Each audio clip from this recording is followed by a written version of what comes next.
Hi there, everyone. Welcome back to el podcast del Salón de Idiomas. Hi, Rox. How are Hi. you doing? I'm fine.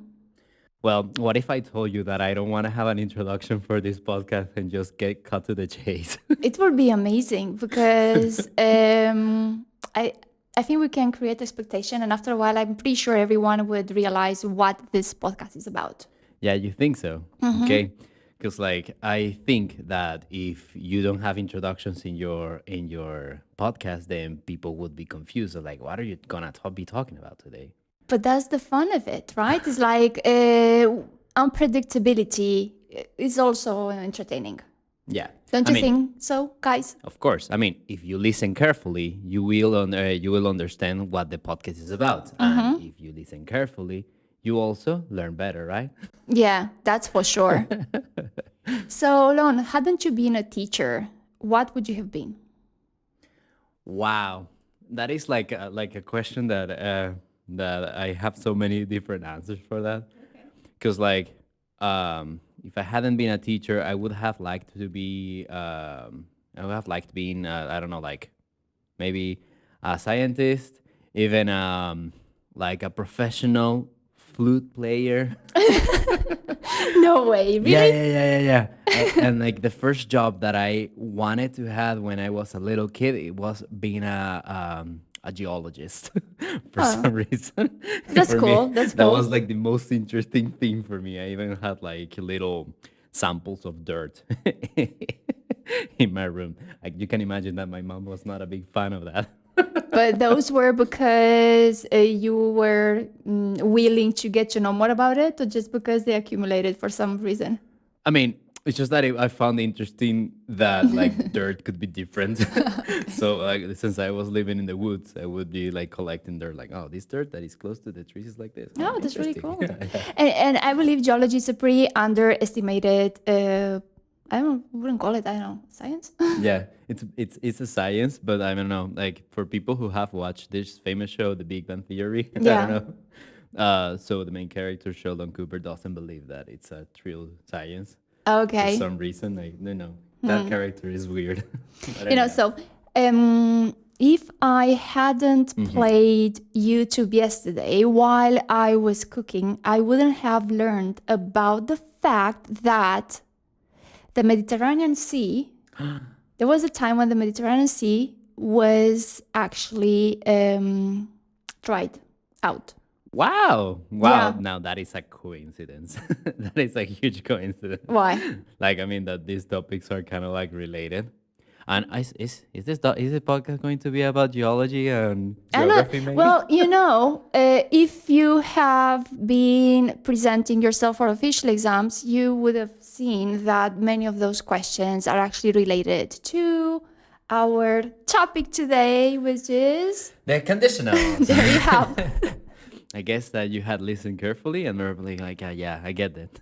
I get it. Probably many people were like, okay, when are you going to make the obvious reveal? Yeah, the conditionals and also some geological stuff, right? absolutely. Because you may wonder, what does geology have to do with it? Well, sometimes you might be asked questions like, I don't know, if there's any questions regarding geology you recall?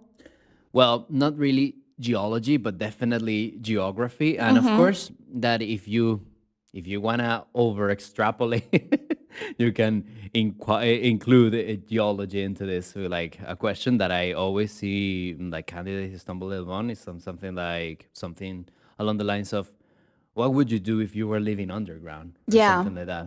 Yeah, definitely. So we have already covered the one with what would you do if you were to live on Mars, right? So now it's underground or even under the water. Yeah. What would you miss if you lived under the water? Yeah, something like that. So these kind of like interesting questions that could be in the exam or something like that, and you're like, huh? You're taken aback a bit. So even like the ones that are the best prepared, they kind of like are absolutely so surprised with these kind of questions that they don't think about the conditionals anymore. Indeed. That they don't know how to follow it. Yeah. But I believe because on the one hand, these questions are so of beaten track, Yeah. so weird, that your attention focuses on actually answering the question rather than, and thinking about that topic rather than, oh my God, I was asked a conditional, I better answer in a conditional. Yeah. Which was actually the gist and the main idea of Exactly. that question. Exactly, because like that's the point, that they want to see how well you're mastering these aspects. Remember that in many tests there are no grammar parts anymore. So in order to test your grammar, they ask these kind of questions. So yeah, conditional questions are really common in any kind of test. That's something that you should be mindful, and of course answering correctly using the same conditional or the conditional that requires, right? Yeah, definitely. And the higher the level, the more intricate the conditional turns, Yeah. right? This also reminds me that perhaps for those who, I don't know, like perhaps one of the listeners is trying to get a job, like land a job in Google. Like they had like one of the craziest questions that they don't ask anymore, to be honest. But it became really famous. Like, what would you do if you were shrunk, like the size of a coin, and you were put in a blender machine that is Oh going to my start in a God. minute. Imagine. I'm puzzled. Like, yeah. I don't know what to say. I wouldn't know what to say. It's such a weird thing. I can get the ones with living underground or Yeah. on Mars, but I don't get that one. Yeah, that was the point. Like it was definitely to surprise the candidates when they were like applying for jobs. So yeah, that's also the funny thing, and the fun part as well of the conditionals, that you can make really interesting and creative questions out of it, like this one. For sure. So what For would sure. you do if you were the size of a coin and you were inside of a blender? I think I will just accept my faith. My fate, sorry. My faith. Yeah, just go with it. I have no idea what I would do. I mean, what can you do if you were a coin? I think you just... The size of a coin. You're still you. But, okay, still me, but the size of a coin. Okay. Just accept my fate. yeah. What would you do? Well, what I would do is to rely on like all the scientists friends that I have and explain how that wouldn't be Oh, possible. gosh. So they were looking for like the teamwork answer? Because like the point is that you can, of course, you can go with the over the top answer and say something like, well, I mean, I will be dead already, because like if you shrunk my heart to that size, my cells will be too big for my Yeah, blood so to the go logical through. part of it. Yeah. Or the other Okay. thing is like, well, I would just simply camel it because I'm so small that like the friction that my hands go through the cracks of the glass, Another I would be logical able to die, explanation to something like it. that. Okay, so the idea would be actually to resort to To being teamwork, creative, like to as being creative creative. as you can be, something like that. And I consider myself a creative person. I mean, Not in this case, though. Yeah, definitely. Okay, so there are like many kinds of conditionals, right? So we have the zero conditional. yeah. Many people don't even consider it a conditional. Why not? I don't know. It's because it's too simple. But if you use the zero conditional, then you are acknowledged of conditionals. Come on. Yeah, that's a fact. Okay, so that's the simplest one. Okay, when you just want to state facts or Yeah, affirmations. Just like this one.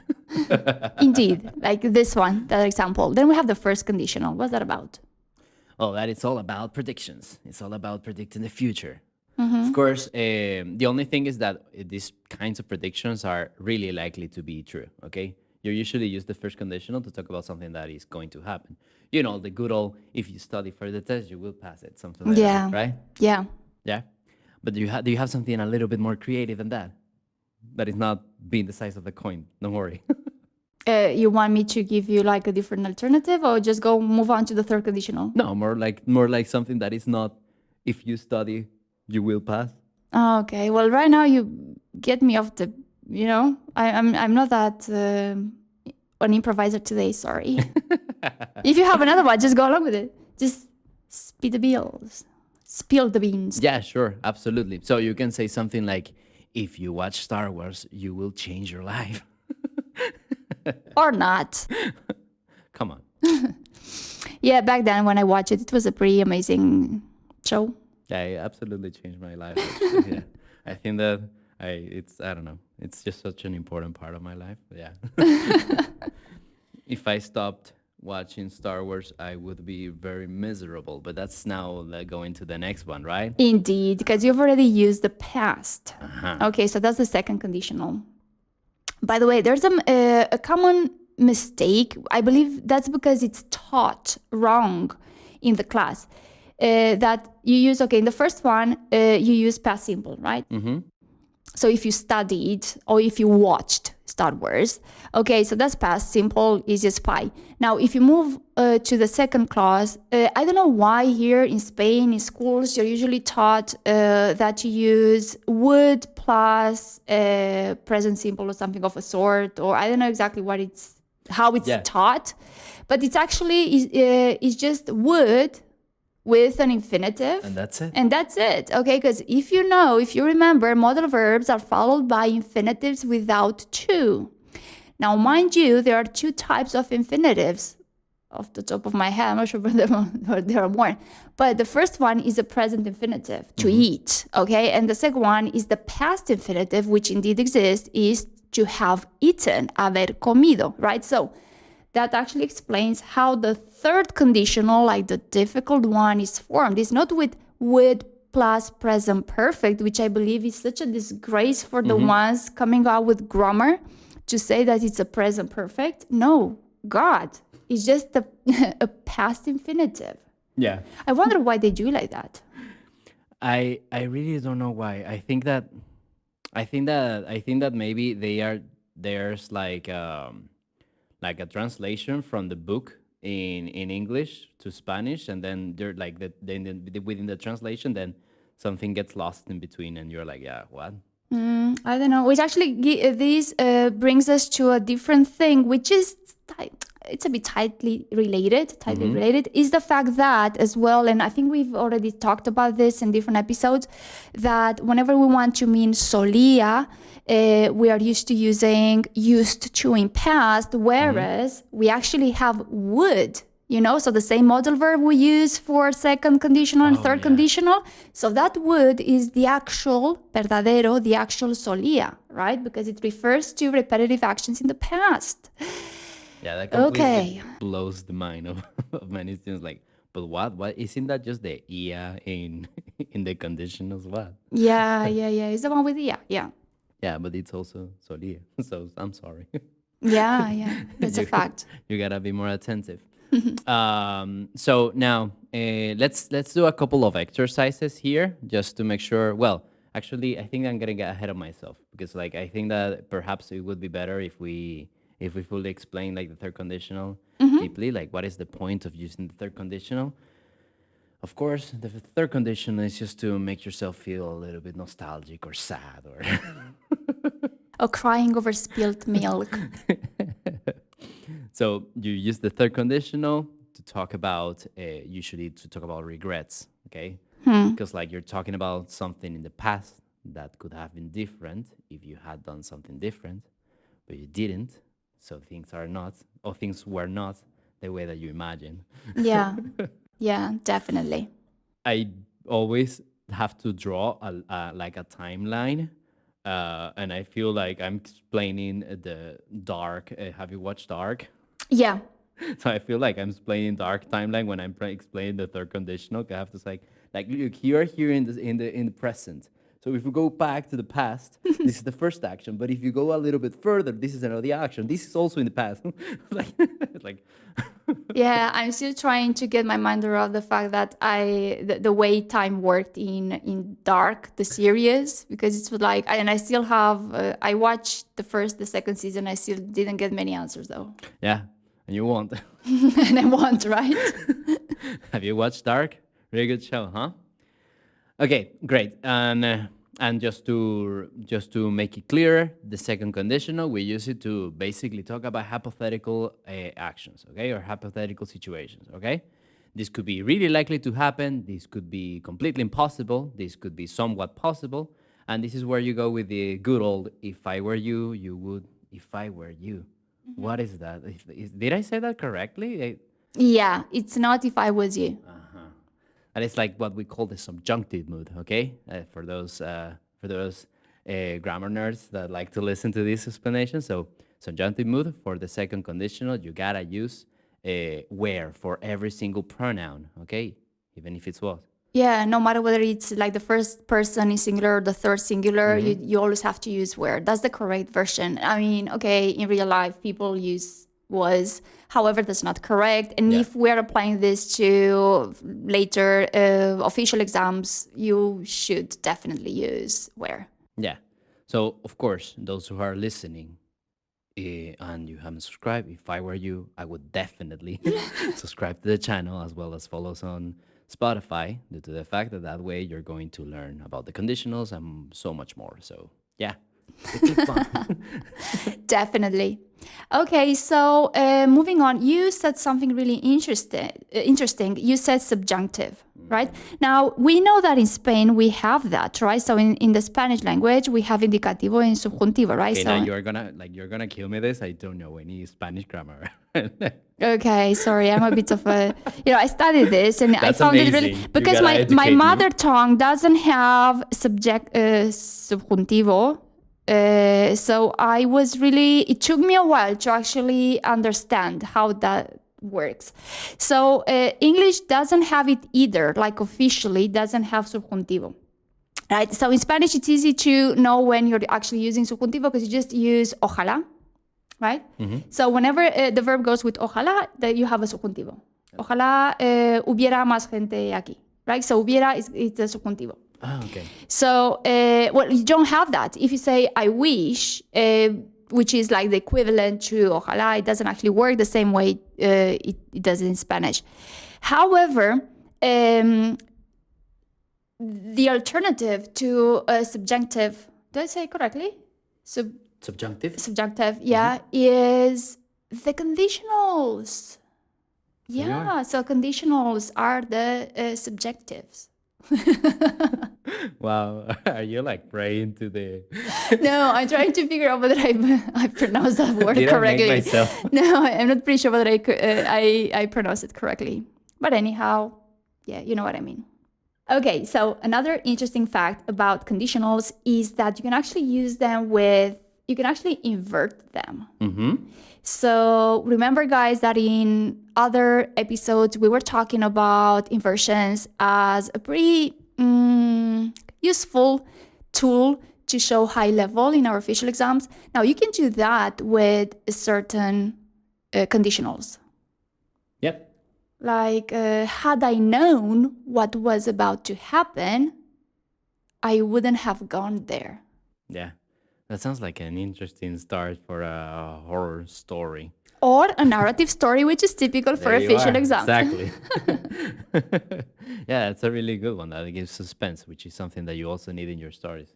Again, as you can see, all of this, like we can easily implement conditionals in every part of our test, and they are going to work wonders. Definitely. Yeah, and by the way, you do have to skip if in those cases. You just said, had I known, as if it were a synonym to if. Yeah, and I have one of my favorite ones. Which one I is know that it sounds a bit, perhaps a bit generic. I just really like how it sounds. Should you require further information, do not hesitate to contact me. And I used to teach that for groups and people who would do exams with a partner, like OE or Cambridge. In those cases, when there is a bit of a collaboration, you can actually resort to this specific expression you have just mentioned. Like, should you have any more questions? Let me know. Something of a sort, depending on the interaction. Yeah, and it sounds very polite. Like we can always be a little bit more polite in a regular basis. Yeah, overly polite. Well, It's pretty polite. yeah, it is. Yeah, to the point that it sounds a little fake if you use it in the real world. Yeah, indeed. That's a fact. Now, let's try to see how well our conditionals are, and then I'm gonna say a few wrong sentences, and you have to figure it out if these sentences are, well, like what is the error in these sentences? Because I have already said that they have errors. So, Spot the mistake. yeah. So I would say something like this: if I sleep better, I would have understood the class. Yeah. Sounds horrible. Yeah, it sounds like, yeah. Like I was like instinctively trying to not say it, but I was like, come on, you have to say it wrong. Okay, now we have another one that is. I have one. I have one. Uh-huh. If I will go there, you would be angry with me. Oh my God, that just reminded me. I have a friend that makes this mistake all the time. Yeah? Yeah. It's to the point that it's starting to sound like a little bit like a personal characteristic. Yeah, it's always like this. If I would go to your house, I would bring a beer, right? And I was like, yeah, sure, but that's not the way that you have to say that. Could I correct your grammar? It's like, yeah, sure, I don't Because you speak. speak in English, right? Yeah. Yeah, because my friend is from Russia, so so every time she's like using this over and over again. Okay, so I think that I'm gonna quote more of her sentences. Thank you, Maria, if you're listening to this. Just bring her, let her speak, and we have the mistake. Yeah. So if I would bring the guitar, we would play together, something like that. Yeah. Yeah, not good. Not good at all. However, okay, should we keep on with the list? Let's go with one more. And yeah, I think that this one, yes. Okay, I'm going to say one that is going to take us to our next point that is going to be a bit more difficult for people to spot, okay? So it's as simple as this. If I had studied for the test, I would have passed it now. So, did you notice the mistake? That sounds like that's a little bit more difficult to spot it, right? Great. So that last one, the problem is the little word now. Okay. Why? Since I was mentioning a moment ago, we need a third conditional to talk about past events that didn't happen, that hypothetically affected also other past events that also didn't happen.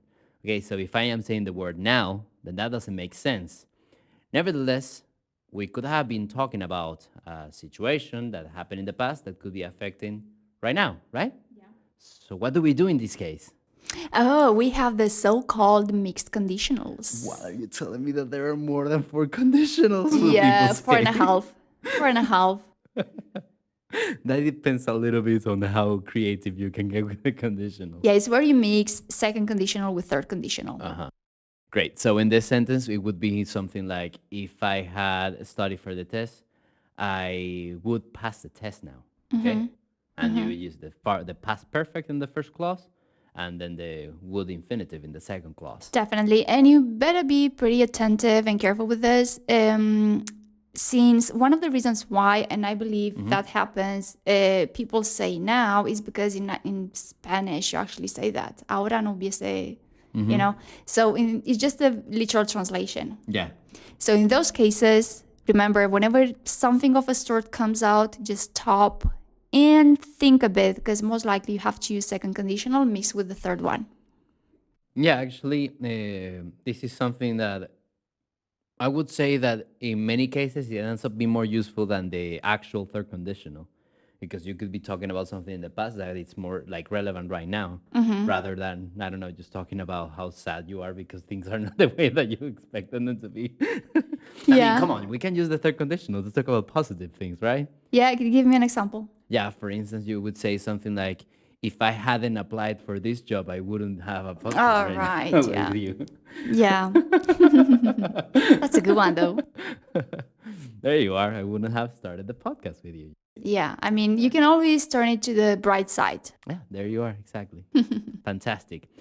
So now, okay, so now I'm going to give you an example.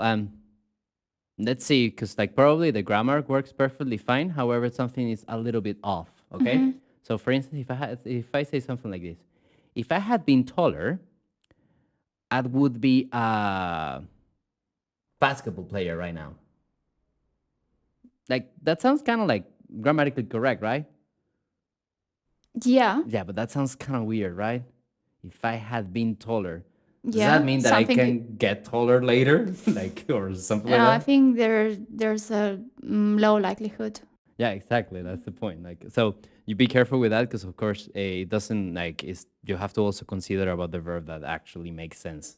So here you would specifically be using the second conditional. Okay. If I Yeah. were taller, as simple as that, right? Well, I know some cases out there, people actually getting taller once they are supposed we are supposed not to grow anymore, and they didn't grow naturally. Yeah. I Surgery and stuff, yeah. nasty stuff. Yeah, I don't wanna. I don't need it. Like, I'm not the tallest person in the world, but I'm fine. Well, I was not referring to you though. I just in today's world, there's so many possibilities out there that eventually we can end up using conditionals like that. Chances are greater than they used to be. So yeah, you never know.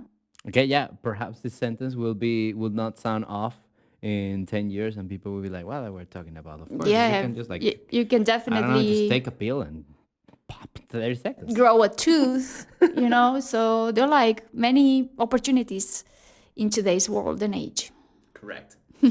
Okay, very nice. So I think that with this we cover really fast something that students tend to struggle quite a bunch, right? Yeah. Lon, you haven't still asked me what would I have been if I hadn't been a teacher. Okay, so what would you have been if you hadn't been a teacher, Rox? Actually, I would just ask. Sorry, I gave you the question like that in third conditional, but I think it can even go in a second conditional. Yeah. So if I weren't a teacher, I think I would be a painter. Oh, really? Yeah. Really? Yeah. You like painting? Ever since I was a kid, Wow. drawing and painting. Wow, that's impressive because I know you since I don't know, like for almost 5 years, and this is the first time I heard. Yeah. Well, and I have some really good paintings out there, but for some reason I stopped doing that when I was a teenager, and it's been quite a long time now. Oh, But I honestly, I had quite an eye for that. yeah, you gotta get back at it. Like, I mean, I thought that you were going to say something like a cook because I don't know. I love You gotta- cooking as well. That's the thing. Yeah, I love cooking as well. It's just that Rock's cooking is amazing. Thank you.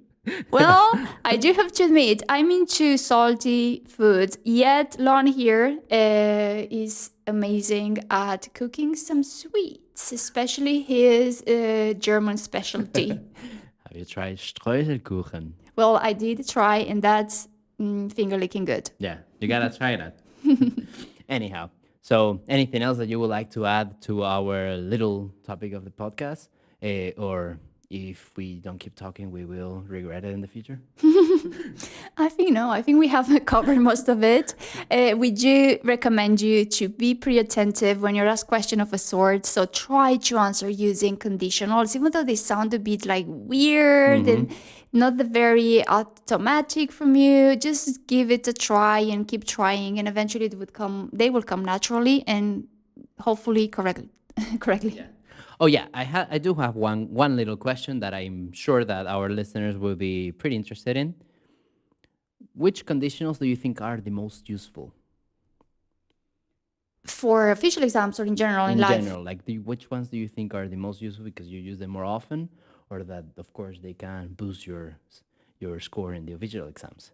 Well, I will go from second conditional up, right? Second and third conditional. You think so? Yeah, but that for official exams, if you're capable of conveying a third conditional nicely without any mistakes, I think that's a really good thing for you. Now, in real life, I believe we use first and second. Yeah, those are exactly. Yeah, I would say that the first conditional is definitely the most useful in the regular basis. You use it all the time. Yeah, to make predictions all the time. Yeah. Perhaps when you're talking about the plans that you have for the weekend, you make like this little condition. Well, if it doesn't rain, we will go to climbing. Yeah. So we are pretty optimistic. Yeah. Chances are high. Things will happen. That's why we use the first conditionals. Correct. Exactly. We like to be hopeful. Isn't that so nice? Interesting. Now I want to think about all the ramifications of sociology and why using the first conditional is naturally is easier for us to use, and I'm deviating a little. Yeah, we have started with geology and we end the cycle of this episode with sociology. So pretty interesting. Yeah, absolutely. Namaste. Okay, great. So, you will see the answers of your conditionals later in the description of this podcast as well as you will see them right popping up in the screen if you are watching it with us. Okay, great, fantastic. So I hope that you Thumbs like this up. episode. Yeah, so and if you don't subscribe to the channel, we will be very sad, and that is emotional manipulation, but it's fine because they know that. So just do it for us. But anyhow, it's true. But don't take it so seriously, but it's true. So thank you so much for listening, Thank and I'll you. see you on the next one. Bye, everyone. Bye, guys. Bye, Rox. Bye, Lon. If I were taller, I would apply for a basketball team now. Oh, that's the second conditional. Huh? That's the second conditional. Yeah, actually. Yeah, definitely. I used to teach that.